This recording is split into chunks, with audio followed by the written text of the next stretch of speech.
रीवा में हुई उस दर्दनाक सड़क दुर्घटना ने पूरे देश को झकझोर दिया, जहां आचार्य श्री विद्यासागर जी महाराज की शिष्याएं आरिका श्री शुद्धमती माता जी और आरिका श्री उपशमती माता जी असमय समाधि को प्राप्त हुई। लेकिन ये घटना अब केवल एक दुर्घटना तक सीमित नहीं रही। इसने पूरे देश में संत सुरक्षा को लेकर एक बड़ा जन आंदोलन खड़ा कर दिया है।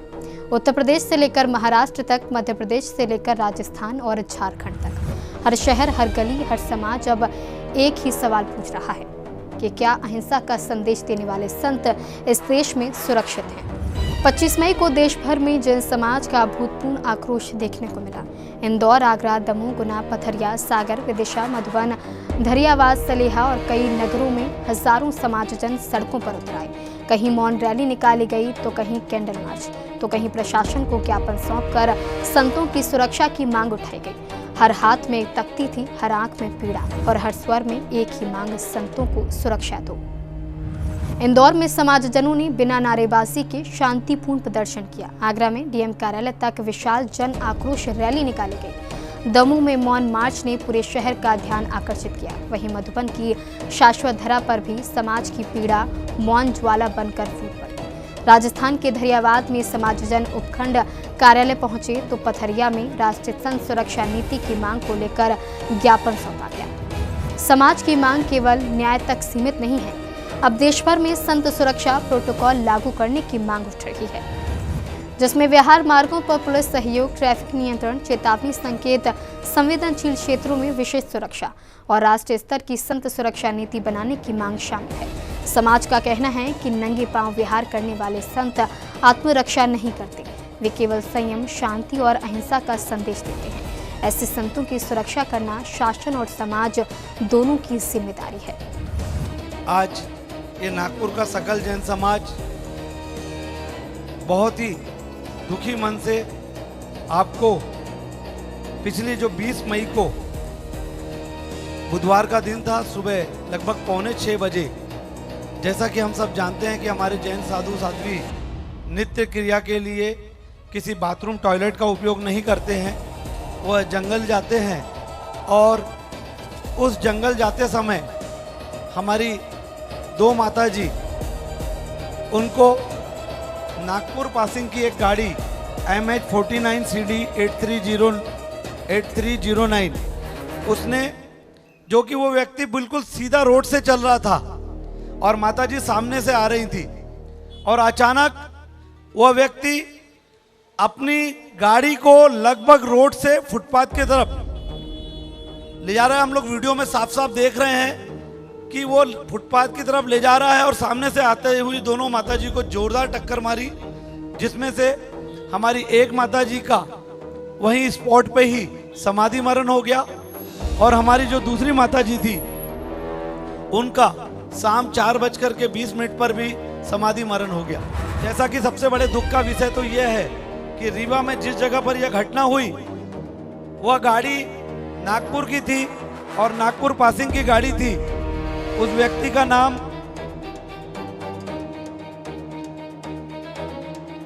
कोई रशीद करके भाईजान थे जो गाड़ी को चला रहे थे। और निश्चित ही आप लोगों को बता दूं कि वो गाड़ी का एक्सीडेंट सामान्य एक्सीडेंट नहीं है। जिसने भी वीडियो देखा है, या भाऊ आप जब वीडियो देखेंगे या देख लिए होंगे, आपको निश्चित ही समझ में आ जाएगा कि वो व्यक्ति उसने जानबूझ करके माताजी के ऊपर में गाड़ी चढ़ाई है और गाड़ी चढ़ा करके दोनों माताजी का समाधि मरण हुआ है। और आज पूरे भारतवर्ष में इसके लिए विरोध प्रदर्शन हो रहा है। हम आपसे यही चाहते हैं कि इस व्यक्ति के खिलाफ एक उच्च स्तरीय जांच हो और जैसा कि सामान्य एक्सीडेंट में उसको जो बेल मिल जाती है वो बेल ना मिले और उसकी उच्च स्तरीय जांच हो और कानून की जो भी धारा के अंतर्गत वो आता है उस व्यक्ति को, उस दोषी को सजा मिलनी चाहिए, ताकि ये अहिंसक जैन समाज अपनी सरकार के प्रति जो हमेशा विश्वस्त है वो आगे भी बना रहे। इस तरीके की कोई पूर्व नियोजित प्लानिंग से यदि ऐसा कोई कृत्य होता है तो सकल जैन समाज भारतवर्ष में और पितु पूरे विश्व भर में यह हमारे लिए बहुत ही निंदनीय कृत्य हुआ है।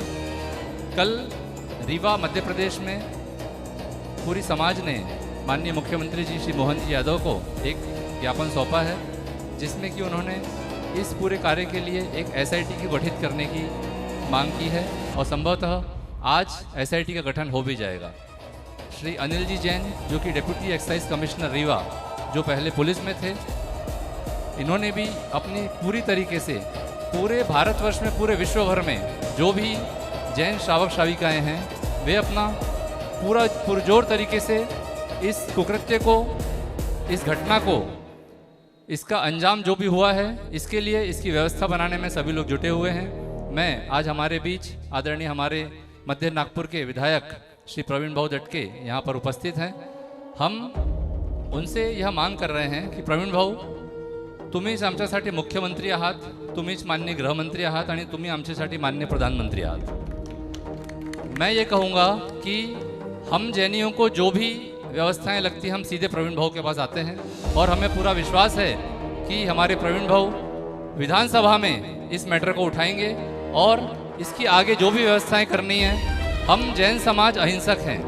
हम यह बिल्कुल नहीं कहेंगे कि यदि सामने वाला व्यक्ति दोषी नहीं है तो उस पर भी कार्रवाई हो, किंतु यदि वह दोषी है तो उस पर कड़ी से कड़ी कार्रवाई होनी चाहिए।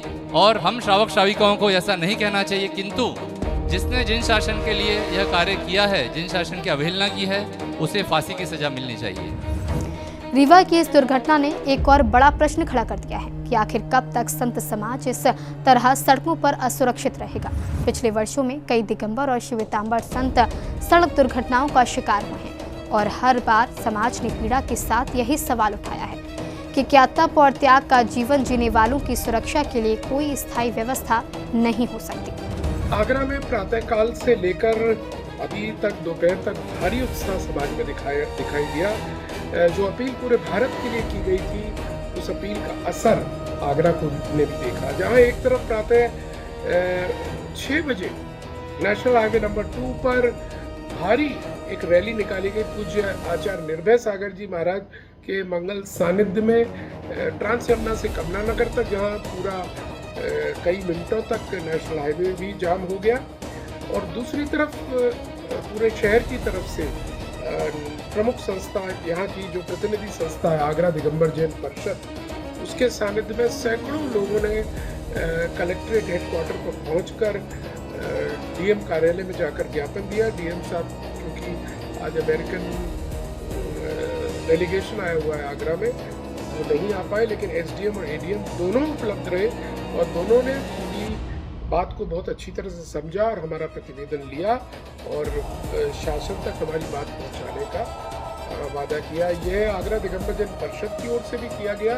साथ में हमारे श्वेतांबर जैन समाज भी पूरे साथ कंधे से कंधा मिलाकर चल रही थी। तो लोग भी थे, भारतीय जैन मिलन के प्रतिनिधि हमारे साथ रहे, छिपी टोला जैन समाज ने भी अपनी अलग से एक और प्रतिवेदन साथ ही में मिलकर दिया। लेकिन अच्छा यह लगा कि महिला पुरुष सैकड़ों लोगों ने अपना कर्तव्य समझा और जाकर खुद भरी दोपहर कलेक्ट्रेट में, सुबह 11 बजे आज दोपहरी हो जाती है, पहुंचकर यह प्रतिवेदन दिया। उम्मीद करते हैं प्रशासन हमारी बातों पर जोर देगा, क्योंकि उत्तर प्रदेश में माननीय मुख्यमंत्री जी योगी जी वैसे बहुत सख्त हैं, लेकिन इस इंसिडेंट ने हम सबको हिला दिया। तो इसलिए पुनः हमने सारे जितने भी पुराने सर्कुलर्स हैं उनको नया लाके एक जगह लाकर, और जैसा पूज्य गुरुदेव ने कहा है उसी तरह से एक साधु सुरक्षा सेल का गठन करने की बात यहाँ भी कही है। उत्तर प्रदेश सरकार से भी मांग की है, आगरा डीएम से भी मांग की है। तो जहाँ तक है देखने में आया, पूरे भारत की तरह आगरा में भी बहुत अच्छा रिस्पॉन्स हमें मिला। धन्यवाद। जो संत स्वयं कष्ट सहकर दुनिया को शांति और अहिंसा का मार्ग दिखाते हैं, उनकी सुरक्षा करना केवल एक समाज नहीं बल्कि पूरे राष्ट्र का नैतिक दायित्व है। रीवा की यह घटना आज देशव्यापी आंदोलन का रूप ले चुकी है। अब देखना होगा कि शासन और प्रशासन संत सुरक्षा की इस पुकार को कितनी गंभीरता से सुनते हैं।